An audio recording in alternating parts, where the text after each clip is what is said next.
भगवान जो होता है यदि किसी को कुछ देता है तो पहले क्या करता है, उससे उम्मीद रखता है कि इसके पास भी कुछ देने की क्षमता है कि नहीं है।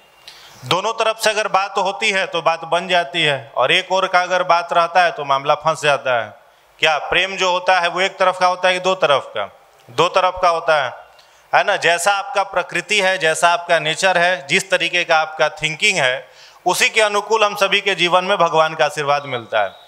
अगर चिंतन चरित्र व्यवहार ठीक नहीं है, केवल भगवान से उम्मीद लगा करके बैठे हैं, तो भगवान देने में देरी करता है, विलंब करता है। चिंतन चरित्र व्यवहार ठीक है, भगवान से कुछ भी अगर उम्मीद आप करते हो तो बहुत कम समय में आपको मिल जाता है। भगवान कृष्ण के साथ उनके ही विद्यालय में, उनके ही गुरुकुल में उन्हीं के मित्र पढ़ा करते थे सुदामा जी। कृष्ण और सुदामा दोनों क्या थे? सहपाठी थे, एक ही गुरुकुल में पढ़ते थे, संदीपनी मुनि जी के आश्रम में। सुदामा जी जो थे वो शुरू से ही, बाल्यावस्था से ही थोड़े से क्या थे? कृपण थे, कंजूस टाइप के व्यक्ति थे, है ना। कुछ भी अगर गुरु माता देती थी कि दोनों लोग आपस में बांट लेना है, कृष्ण और सुदामा, तो सुदामा जी क्या करते थे, उसमें से अधिक हिस्सा अपने ले लेते थे। कृष्ण जी को बहुत कम देते थे, या थोड़ा देते थे, नहीं भी देते थे। ऐसे ही घटना हुई कि संदीपनी मुनि जी की जो पत्नी थी, उन्होंने चना बांध करके दिया पोटली में और कहा कि दोपहर के समय में दोनों मित्र तुम लोग खा लेना। अब दोनों को खाने की बात थी, ठंडा का दिन था। कृष्ण भगवान जब आए उससे पहले ही सुदामा जी पेड़ पर चढ़ चुके थे, पेड़ पर बैठ करके ऊपर टहनी पर आराम से चना फाँक रहे थे। कृष्ण ने पूछा कि क्या खा रहे हो दोस्त? उन्होंने कहा कुछ खा थोड़ी रहे, ठंडा लग रहा है, दांत कटकटा रहे हैं। ठंड लग रहा है तो क्या हो रहा है? दांत कटकटा रहा है मेरा, कुछ खा नहीं रहे हैं। और पूरा उन्होंने खा लिया। लास्ट में उसका जो परिणाम भुगतना पड़ा भगवान से धोखा करने का, वो क्या भुगतना पड़ा? गुरुकुल में पढ़े तो साथी थे, दोनों लोग आईएएस बन सकते थे। भगवान कृष्ण के जीवन में सब कुछ मिला, सब कुछ प्राप्त किया उन्होंने। और सुदामा के जीवन में क्या मिला? तो अत्यंत दरिद्र परिवार में पूरा का पूरा उनका जीवन बीता। पत्नी भी उसी कष्ट में अपना समय व्यतीत करती थी, इतने गरीबी में।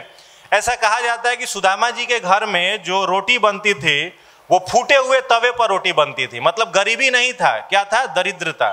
फूटे हुए तवे पर रोटी बनती थी, इतने ज्यादा लोग कष्ट में थे।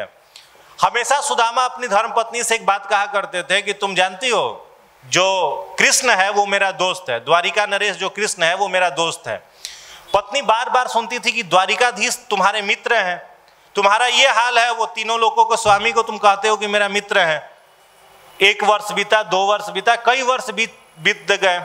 लास्ट में जब ये बात बार बार सुनते सुनते सुदामा जी की पत्नी ने जब सुना एक बार कि कृष्ण तुम्हारे दोस्त है, तो अपने पति को ताना मारती है कि अगर वो तुम्हारे दोस्त हैं तो उनसे कुछ सहायता मांग लो, दरिद्रता हम लोगों की दूर हो जाएगी।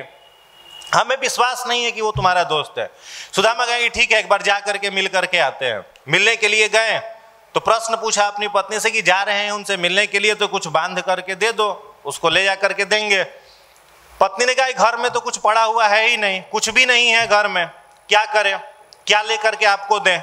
सुदामा जी ने कहा कि आसपास से व्यवस्था कुछ बना लो। पत्नी गई दूसरे के घर से भूजा, चावल का भूजा मांगा, मांग करके उसे भूजा, भूज करके गंदे से पोटली में बांध करके सुदामा जी को दिया, कहा कि इसी ही ले जाकर के दे देना।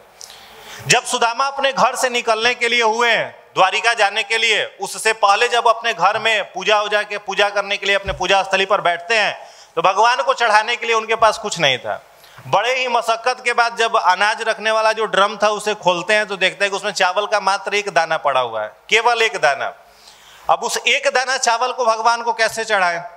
अगर भगवान को चढ़ा देते हैं तो यहाँ पत्नी भूखी रह जाएगी। तो चावल के उस 1 दाने को तोड़ा, आधा दाना जो था भगवान को चढ़ाया, आधा दाना कहा अपनी पत्नी को दिया, कहा कि इससे तुम अपना भोजन का काम चला लेना। स्वयं भूखे पेट निकल गए।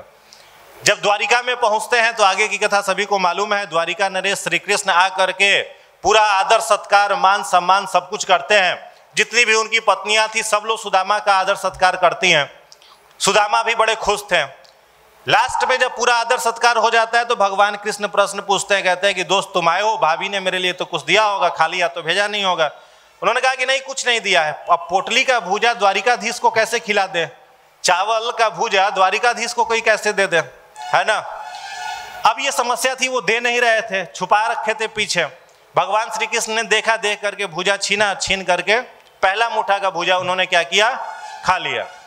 अब जैसे ही 1 मुट्ठा भूजा अपने मुंह में डालते हैं, पुराणों में ऐसा जिक्र आता है कि भगवान श्री कृष्ण ने पहले मुट्ठे भुजे का जो कर्ज था वो सुदामा को क्या दिया, तो पूरा का पूरा पृथ्वी लोक का साम्राज्य दे दिया। जितना पृथ्वी का यश है, कीर्ति है, वो सारा कुछ सुदामा को दान कर दिया, सिर्फ एक मुट्ठा भुजा का कर्ज। दूसरा मुट्ठा, 3 ही मुट्ठा उसमें भुजा था, दूसरा मुट्ठा का भुजा निकाल करके फाँकते हैं, और दूसरा मुट्ठा का जब भुजा फाँकते हैं तो पूरा का पूरा जितना सारा स्वर्ग का ऐश्वर्य है सारा कुछ सुदामा को दे दिया, मतलब 2 मुट्ठे भुजे का कर्ज। तीसरा मुट्ठा भगवान फाँकने ही वाले थे कि उनकी पत्नी जो थी रुक्मणी आती है, आकर के कृष्ण का हाथ पकड़ लेती है, पकड़ के कहती है कि अकेले ही सब कुछ खा जाओगे, हमें भी दे दो। तीसरा मुट्ठा खाने नहीं देती है, छीन करके लेके चली जाती है, जिससे श्री कृष्ण की सारी रानियां बांट करके आपस में खा लेती है। भगवान बड़े रुष्ट होते हैं, जाकर के रुक्मणी से कहते हैं कि ये मेरा दोस्त है, मेरे लिए लेकर के आया था, तुम लोग इसको क्यों खाई, हम खाते इसको। रुक्मणी कहती है कि प्रभु कैसे खाने देते हैं, 2 लोग तो ऑलरेडी आपने इनको दे दिया है, तीसरा मुट्ठा अगर आप खा लेते तो बच गया है वो वैकुंठ जहां पर हम आप रहते हैं। पता चलता है कि तीसरा मुट्ठा भुजा का कर्ज आप उसको दे देते, वैकुंठ भी दे देते, हम लोग कहां पर रहते हैं। 3 मुट्ठा भुजा का कर्ज कोई इतना कैसे चुका सकता है, रुक्मणी पूछती है, 3 मुट्ठा भुजा का कर्ज कोई इतना कैसे चुका सकता है कि पूरा का पूरा पृथ्वी, पूरा का पूरा वैकुंठ का पूरा स्वर्ग लोक दान करने के लिए आप तैयार हो गए, जो भी आपके पास था वो देने के लिए तैयार हो गए। भगवान श्री कृष्ण कहते हैं कि सुदामा के पास क्या था, उसके पास चावल का सिर्फ 1 दाना था, सिर्फ 1 दाना, मतलब उसकी कुल पूंजी जो थी वो मात्र चावल का 1 दाना था।